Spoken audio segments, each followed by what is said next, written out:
Carlos Alcaraz has been removed from the main court at Roland Garros. The current champion of the Parisian Grand Slam will not play his debut on the iconic Philippe Chatrier court, but instead on Suzanne Lenglen. What happened for the heir of Rafa Nadal, and one of the main favorites, to be moved from the central court? In this video, we explain the reasons behind this controversial decision that has surprised many and left a bittersweet taste among fans of the player from Murcia.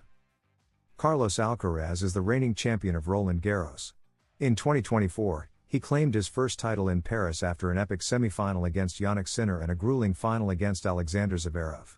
At only 22 years old, he became one of the great hopes of Spanish tennis. And yet, in 2025, he won't be the one stepping onto the Philippe Chatrier in his first match of the tournament. Sunday's schedule is filled with stars, yes, but it's surprising that Alcaraz isn't among them. His debut will take place on Suzanne Lenglen, the tournament's second most important court, just after the match between Jessica Buses and Emma Navarro.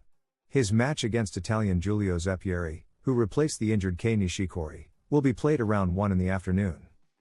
Why isn't he playing on the main court? A series of factors align to make that happen. First, the world number 1, Jannik Sinner, was assigned to Philippe Chatrier. Not just because of his ranking, but also because he's facing a French opponent, Arthur Rinderknecht, which guarantees a patriotic and crowded atmosphere.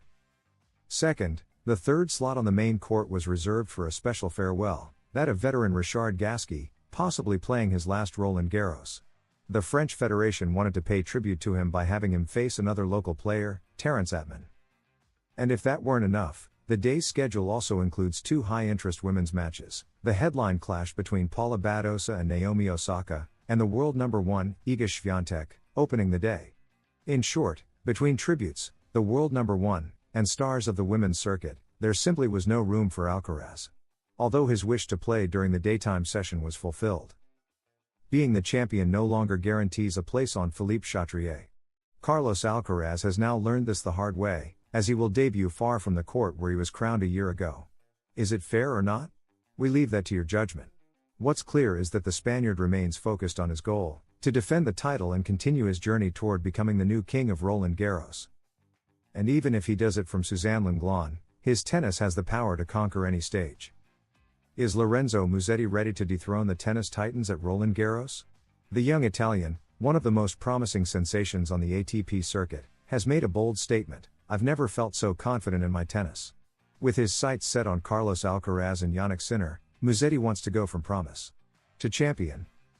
In this video, we'll tell you why his moment has come and how he plans to conquer the Parisian clay in this epic edition of Roland Garros.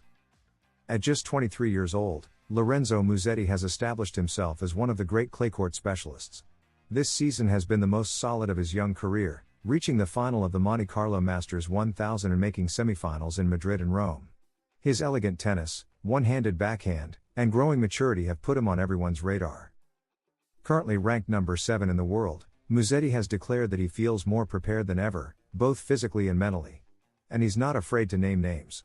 He knows that to win Roland Garros, he'll have to face, and defeat, Carlos Alcaraz and Jannik Sinner, 2 of today's tennis monsters and undisputed title favorites.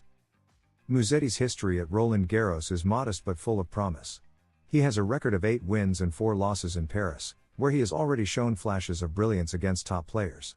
In 2021, he took Novak Djokovic to 5 sets in a memorable match, and now he arrives with more experience and confidence. Throughout this year, Museetti has learned from every defeat. He lost to Alcaraz in Rome, but put up a real fight. Against Tsitsipas, he also left a strong impression. The Italian has improved his power, increased his competitive rhythm, and has shown a physical resilience he previously lacked. His words say it all: "I believe I know how to chase the title." And he doesn't say it from arrogance, but from preparation. Museetti knows this could be his big year at the Grand Slam that best suits his game. Lorenzo Museetti doesn't want to be just a guest at Roland Garros. He wants to be a protagonist.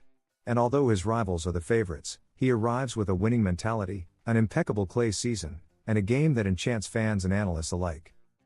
Will he be able to take down Alcaraz or Sinner in Paris? Is Italian tennis entering a new golden era with 3 strong title contenders? Can a documentary distort the image of an elite athlete? The controversy erupted when none other than Rafael Nadal, a living legend of tennis, openly criticized the Netflix documentary about Carlos Alcaraz, calling it misleading and unprofessional. In the midst of his Roland Garros preparations, the young player from Murcia finds himself caught in a media storm that, however, doesn't seem to shake him. What really happened with Carlos Alcaraz, my way, and why did Nadal feel compelled to speak out?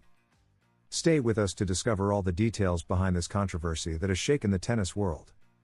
The docuseries Carlos Alcaraz, My Way, produced by Netflix, promised to show the most human and personal side of the current world number 2. And it did.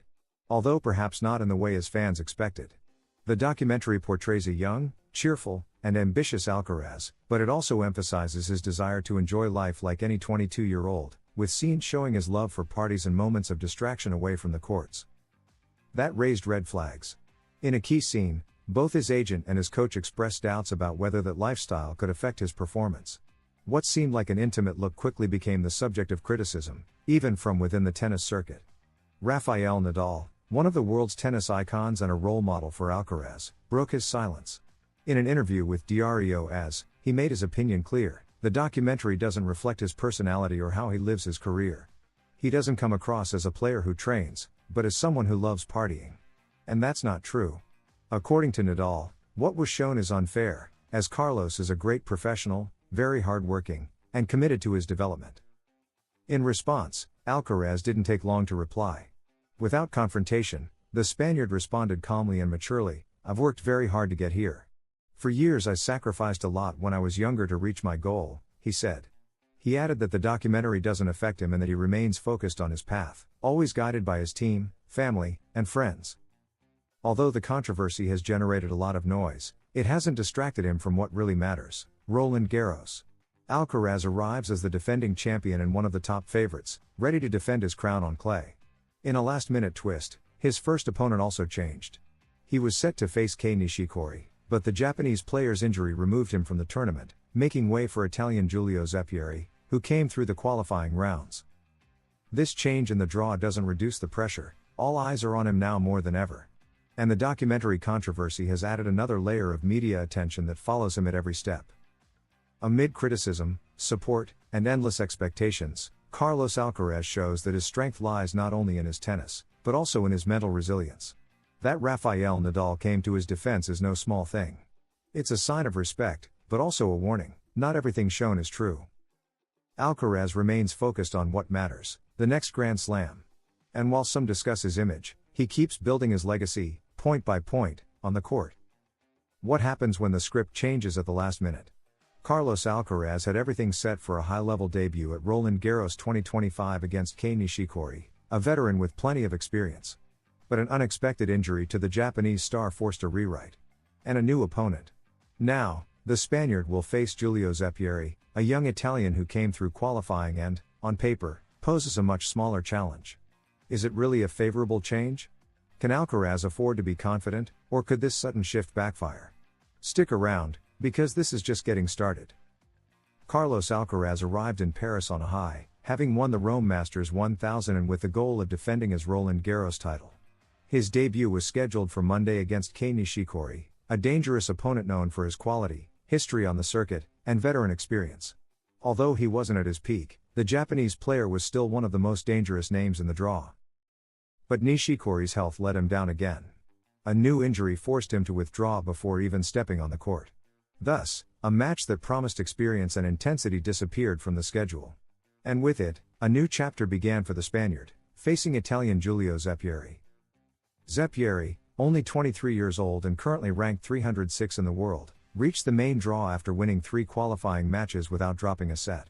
In his last match, he defeated Argentine Agustin Gomez, who had previously eliminated the young Spanish talent Martín Landaluz. The Italian is on a roll, motivated, and with nothing to lose. Despite his youth and low ranking, Zepieri is not an opponent to underestimate. He's shown solidity and mentality in the qualifiers, key traits in a long tournament like Roland Garros. His playing style suits clay well, and although he lacks experience on big stages, he has nothing to lose against the world number 2. For Alcaraz, the change is a relief in terms of competitive pressure. Nishikori, with his experience and ability to endure long rallies, posed a tough start. Zepieri presents a different scenario: a younger, less experienced opponent, but still dangerous if underestimated. These types of situations also require quick mental adjustment. Changing rivals, styles, and tactical approaches. It's not as easy as it seems. But if anyone has shown the ability to adapt, it's Carlitos. His coaching team, led by Juan Carlos Ferrero, is already adjusting the game plan to ensure a strong debut. Meanwhile, the qualifiers have produced some very interesting matchups. Albert Ramos, in his last Roland Garros, will face the always dangerous Casper Ruud. Pablo Lamas will star in an all-Spanish duel against Alejandro Davidovich, while veteran Marin Cilic entered as a lucky loser and will play against Kobali. Lloyd Harris, for his part, will face the powerful Andrei Rublev. Carlos Alcaraz's path at Roland Garros begins with a surprise. What was going to be a high-profile debut against a legend like Kei Nishikori has turned into a clash with a young Italian hopeful playing with nothing to lose. Although on paper it looks like an easier start, the key will be how Alcaraz handles this unexpected change. Focus, adaptation, and respect for the opponent will be key to avoiding surprises. Can you be the world number 2 and still have to explain yourself? Carlos Alcaraz has proven to be one of the most talented and charismatic players of his generation, but he has also faced criticism after the release of his Netflix documentary. The reason? His desire to live like a 22-year-old without giving up the elite level of tennis. And now, from Roland Garros, where he is defending his title, Alcaraz has decided to speak out. What does Carlitos really think about pressure, his career, and the criticism? Stay with us to discover the most human side of the champion. Carlos Alcaraz is already in Paris. With the Rome title under his belt and fresh memories of his 2024 Roland Garros victory, the Spaniard is ready for battle. But before stepping onto Philippe Chatrier, he spoke to the tournament's official magazine to talk about his current moment. And to defend himself. Because after the release of his Netflix documentary, many accused him of not taking tennis seriously enough. Carlos' response was blunt: "I've worked really hard to get here. Talent is needed, but without hard work it's useless. For years I sacrificed a lot when I was younger to achieve my goal." Words that show undeniable maturity and dismantle the myth of a young man living between parties and cameras. Alcaraz insists that if he's where he is today, it's because of discipline, effort, and the support of a team that has always stood by him, especially in tough times.